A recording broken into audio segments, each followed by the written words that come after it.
मनुवादी मानसिकता ने मजबूरी में, उनका शौक नहीं था इनको बनाना या उनकी मर्जी भी नहीं थी, लेकिन क्योंकि अगर किसी और को बनाते तो वो जीतता ही नहीं, बड़ी बेइज्जती हो जाती आरएसएस की, बीजेपी की और मोदी जी की भी, कि राष्ट्रपति का कैंडिडेट दिया और वह हार गया।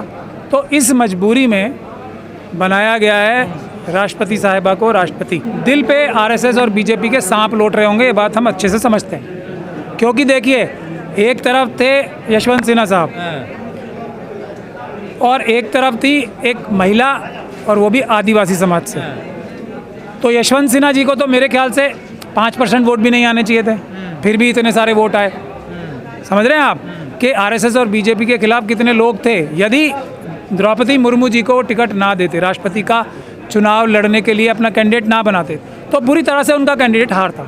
तो अब हम ये उम्मीद करते हैं ये सब बातें बेकार की हैं, जो कंट्रोवर्सी की जा रही है वो आरएसएस के या दूसरे मनुवादी मानसिकता के जो दूसरी पार्टियों में लोग हैं उनके दिल पे सांप लौट रहा है। स्मृति ईरानी कह रही है कि आदिवासी महिला का अपमान क्या है कांग्रेस ने। देखिए मैं ये समझता हूँ स्मृति ईरानी साहिबा ने खुद अपने धन कमाने के लालच में, जो उनकी बेटी हैं, छोटी बेटी हैं, 18 साल की भी नहीं है, वो खुद बता रही थी 18 साल की हैं, वो भी महिला हैं, 18 साल की बच्ची का पैसे कमाने के लालच में गलत इस्तेमाल किया है, चाइल्ड लेबर कराया एक तरह से, क्योंकि आज से नहीं कई दिनों से वो ये रेस्टोरेंट चला रही हैं। अब अगर बच्ची को खाना बनाने का शौक़ है तो वो घर वालों को भी खिला सकती हैं, अपने दोस्तों को पका के भी खिला सकती थी, लेकिन उनसे एक रेस्टोरेंट ज़बरदस्ती चलाया गया।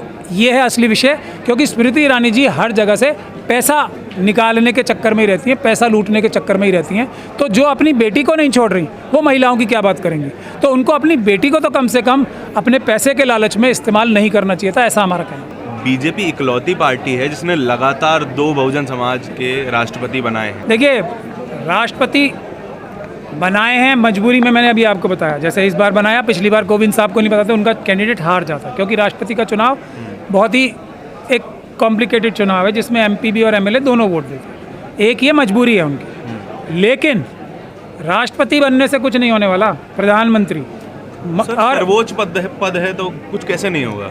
नहीं, मेरे ख्याल से जहाँ तक मुझे समझ है संविधान की, जो प्रधानमंत्री का पद होता है वो एडमिनिस्ट्रेटिव हेड है, एग्जीक्यूटिव हेड जो कंट्री के हैं वो प्रधानमंत्री होते हैं। राष्ट्रपति जो हैं वो एड एंड एडवाइस कैबिनेट की सलाह पे काम कर। रबर स्टैम्प कह रहे हैं। नहीं, मैं रबर स्टैम्प नहीं कह रहा हूँ, जो संविधान में लिखा है aid and advice of cabinet, लेकिन संविधान के। लेकिन अगर द्रौपदी मुर्मू साहिबा पूरी तरीके से संविधान का पालन करने लगेंगी तो इनके मेरे ख्याल से 90% बिल राष्ट्रपति साहिबा कभी एक्सेप्ट नहीं करेंगे। तो मतलब आपको उम्मीद है कि द्रौपदी मुर्मू जी उनकी लाइन नहीं लेंगी। देखिए हालात तो ऐसे ही हैं, वो किसी के दबाव में तो बनी नहीं है, वो तो मजबूरी है उनकी, मजबूरी में बनाई है, उनके अलावा कोई जीत नहीं सकता था, इसलिए बनी है वो राष्ट्रपति। तो इसलिए बिल्कुल भी दबाव में, मेरे ख्याल से जो हालात हैं उसमें दबाव में नहीं रहना चाहिए। इन्हें खुल के बाबा साहब डॉक्टर भीमराव अम्बेडकर ने जो संविधान बनाया है उसको पालन कराने के लिए, उस पर अमल कराने के लिए पूरी ताकत से काम करना चाहिए। कोई इनका बाल भी बाका नहीं कर सकता, कोई आरएसएस का हो, बीजेपी का हो या किसी और पॉलिटिकल पार्टी का, मनुवादी मानसिकता का व्यक्ति हो, वो अपने दिल में बुरा तो मान सकता है, दिल पे सांप तो लौट सकते हैं, कोई इनका कुछ कर नहीं सकता। इसीलिए इनको पूरी ताकत लगा के देश के SC ST का कम से कम काम सबसे पहले करना चाहिए। ऐसे जो अत्याचार व्यभिचार SC ST के साथ हो रहे हैं उसको कम से कम राष्ट्रपति साहिबा ख़त्म करने की शक्ति रखती है, उनको कोई रोकने वाला बिल्कुल नहीं। सर आपको आदिवासी महिला के लिए आप कह रहे हैं कि उनकी मजबूरी थी, लेकिन यशवंत सिन्हा भी तो 2 साल पहले बीजेपी में थे, उनके बेटे तो अभी बीजेपी में ही हैं। देखिए वो तो देखिए मैं कमेंट नहीं करना चाहता, क्योंकि अभी मैं ये नहीं चाहता कि ऑपोजिशन कमज़ोर हो, लेकिन बात सिर्फ इतनी है SC ST OBC माइनॉरिटीज़ और महिलाएं एक ग्रुप हैं देश में और बाकी बचे हुए दूसरा ग्रुप है। तो इस ग्रुप में 92.5% लोग आते हैं। ये लोग ईमानदार, सच्चे और मेहनती, संविधान के मानने वाले ज़्यादातर होते हैं। कुछ लोग इनमें भी गलत हो करना पड़ा ना, इसीलिए तो भारतीय जनता पार्टी का कैंडिडेट जीता है, राष्ट्रपति का हार जाता। मैं यही तो कह रहा हूँ कि अगर मुर्मू साहिबा में और यशवंत सिन्हा साहब की कास्ट पता है ना आपको, में चुनना पड़ेगा तो सबकी मजबूरी है, इनको ही चुनना पड़ेगा, नहीं तो वोट नहीं मिलेंगे अगली बार। विपक्ष को इस बात को सोचना चाहिए। विपक्ष ने सबसे बड़ी गलती की है, क्योंकि मानसिकता तो वही है ना, अगर ये मानसिकता त्यागेगी नहीं विपक्ष, तो मानसिकता क्या, विपक्ष को सभी पार्टियों को चाहिए। देखिए जैसे तमिलनाडु में सबसे अच्छी सरकार चल रही है और वो सबसे मजबूत सरकार चलेगी आगे आने वाले टाइम तक। क्यों? क्योंकि वो जो संविधान में जिसकी जितनी संख्या है उसको उतना हक दे रहे हैं, ईमानदारी के साथ दे रहे हैं। तो वो सरकार बहुत ही मजबूती से चलेगी। बाकी सारे जो सरकारें हैं वो उनके मन में सांप लौट रहे होते हैं, जैसे भारतीय जनता पार्टी और आरएसएस के मन में द्रौपदी मुर्मू साहिबा को राष्ट्रपति बनाने के टाइम पे कितने सांप लौट रहे होंगे उनके दिल में। बाकी पार्टियों में भी ऐसे हो रहा है। नगाड़े बजा रहे हैं, मिठाई बांट रहे हैं। वो तो मुंह दिखाने पे बजाते हैं, मुंह दिखाई है। प्रधानमंत्री बना देना। देखिए अब मोदी जी तो काफ़ी बुजुर्ग हो चले हैं, तो मोदी जी को बना दें राष्ट्रपति और मुर्मू साहिबा को बना दें प्रधानमंत्री, तो इनकी दूध का दूध और पानी का पानी साफ हो जाएगा। क्योंकि मोदी जी ने खुद कहा है ना 74-75 साल की उम्र के बाद किसी पद पे नहीं रहना। तो अभी द्रौपदी मुर्मू साहिबा तो बहुत छोटी हैं, तो इनको बना दें प्रधानमंत्री और उनको राष्ट्रपति, तब चलेगा। सर, देश में तमाम महिलाओं पर अत्याचार होते हैं, स्मृति ईरानी संसद में नहीं बोलती हैं। अगर कांग्रेसी नेता के मुंह से कोई शब्द निकल जाता तो उस पर बड़ा तीखा प्रहार करती हैं वो संसद में। देखिए उनकी मजबूरी है, अब वो खुद महिला हैं और महिलाओं के विरोध में काम करती हैं, तो समझ लीजिए कि मनुवादी मानसिकता की कितनी उनके ऊपर प्रेशर होगा। और उनको एक थोड़ा पैसे का लालच बहुत रहता है, ये ऐसा बहुत चीज़ों में साफ नज़र आता है। तो उन्होंने तो जैसा मैंने भी बताया, पर बेटी को भी आपने कहा, वो कह रहे हैं कि आप लोग उनकी बेटी को बदनाम कर रहे हैं। नहीं, तो हमने जाती है, हम ना कोई रेस्टोरेंट ना कोई बार उनके नाम पर। मैं यही तो कह रहा हूँ, वो उनकी बेटी बिल्कुल बेगुनाह मासूम है, ये करा रही हैं उनसे गलत काम। वो तो कॉलेज, हाँ वो कॉलेज ही जाना चाह रही होंगी। ये तो ज़बरदस्ती नहीं, तुम्हें बैठना पड़ेगा यहाँ पे, वरना क्यों एक बच्ची क्यों रेस्टोरेंट चलाएगी ना, बताओ आप। उसके तो इतने सारे सबूत हैं, क्यों झूठे लाइसेंस पे काम करेगी एक बच्ची तो मासूम है। जो कौन करवा रहा है, उनका गार्डियन कौन है, वो तो स्मृति ईरानी जी है ना। तो दोष सारा उनका है और बच्ची पे दोष मंडा जा रहा है। मैं उन सभी लोगों के खिलाफ हूँ और मैं उनसे गुजारिश करता हूँ कि स्मृति ईरानी जी की बेटी के बारे में कुछ ना कहें, जो कहें उसका कोई कसूर ही नहीं है। स्मृति ईरानी जी ने ज़बरदस्ती काम कराया ना उससे, एक तरह का चाइल्ड लेबर है। तो आप मेहरबानी करके स्मृति ईरानी जी को बोलिए, क्योंकि उनकी गलती है, बेटी की कोई गलती नहीं। सर, द्रौपदी जी का एक वीडियो वायरल हो रहा था, उसमें कुछ पंडे हैं गंगा जल टाइप का छिड़क रहे हैं, कुछ शुद्धिकरण टाइप कर रहे हैं, क्या कहना सर उस पर? शुद्धिकरण एक पंडित वीडियो करेंगे, वायरल हो रहा है ऐसा सर। पंडित शुद्धिकरण करेंगे, उससे तो उल्टा होता है। पंडितों के कोई भी काम करने से उल्टा होता है, अच्छा, शुद्धिकरण नहीं होता, खराब होता है कोई भी। तो अशुद्ध हो गई है वो। अरे कोई भी पंडित काम करेंगे, मैंने तो देखा नहीं है भाई लोग। पंडित जिस चीज़ को भी हाथ लगाएंगे, जो मनुवादी मानसिकता के पंडित हैं, वो चीज़ अपवित्र हो जाती है, संविधान के हिसाब से अपवित्र हो जाती है। ये क्या कह रहे हैं आप?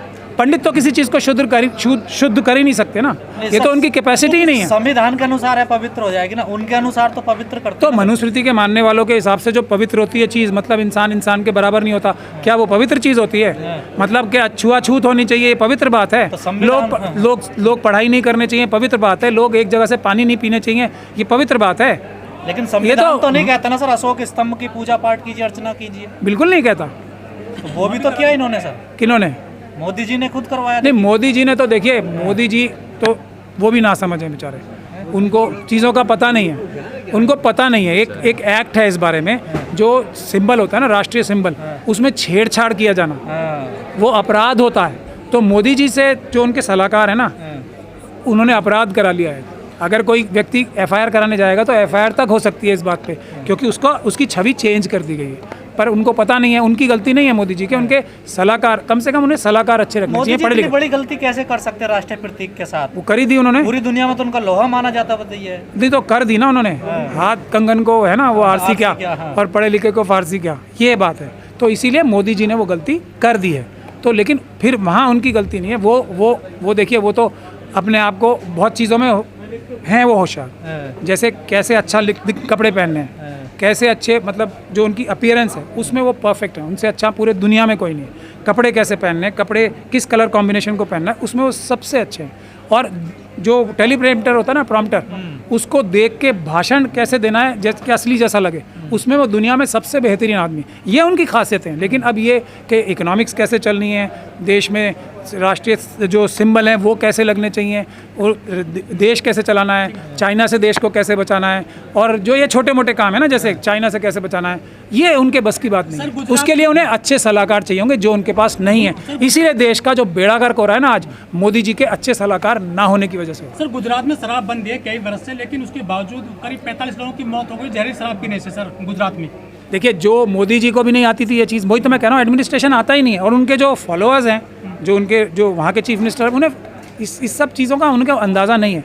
उनके लिए हमारी एक ही सलाह है कि वो अच्छे पढ़े लिखे ईमानदार सलाहकार ढूंढे, जो कि उनकी नज़र से बहुत मुश्किल है ढूंढना, क्योंकि उनकी नज़र में करप्शन, पैसा लेना और मनुवाद ज़्यादा घुसा हुआ है। लेकिन कुछ लोगों को तो कम से कम ढूंढें जो ईमानदार सच्चे हों, जो देश के लिए काम कर सकें, देश की जनता के लिए काम कर सकें। एक सवाल कॉन्फ्लिक्ट ऑफ थॉट का है। अभी उदित राज जी अपना वक्तव्य दे रहे थे, उन्होंने उसमें बोला कि ईवीएम की लड़ाई हमारी नहीं है, और आप ईवीएम के बारे में काफ़ी बात करते रहते हैं कि ईवीएम इलेक्शन को डिस्टॉर्ट कर रहा है। तो ये विचारों में तो अंतर हो गया और आप मंच शेयर करते हैं, ये कैसे पॉसिबल है? यही तो डेमोक्रेसी है। मंच शेयर करें, विचार अलग अलग रहें, और उन विचारों में से जो बेहतर कंसेंसस बने, जो विचार सबको ज़्यादा सम्मानीय हो, जो विचार ज़्यादा लॉजिकल हो, वो माने जाएं।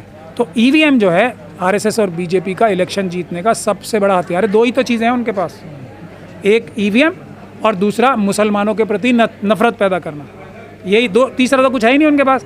तीसरा ये है कि जो उनके पास है वो उन्होंने जो देश का धन चुराया उसका नाजायज़ इस्तेमाल करके, एडवर्टीजमेंट करके, अपनी क्रिमिनल मीडिया पे अपने अच्छे अच्छे तस्वीरें लगवा के, झूठ बता के, दुनिया भर को मिथ्या फैला के, ये उनके पास ताकत है। और वोटर लिस्ट में से वोट कटा के इन सबों में वो पैसे का इस्तेमाल कर रहे हैं।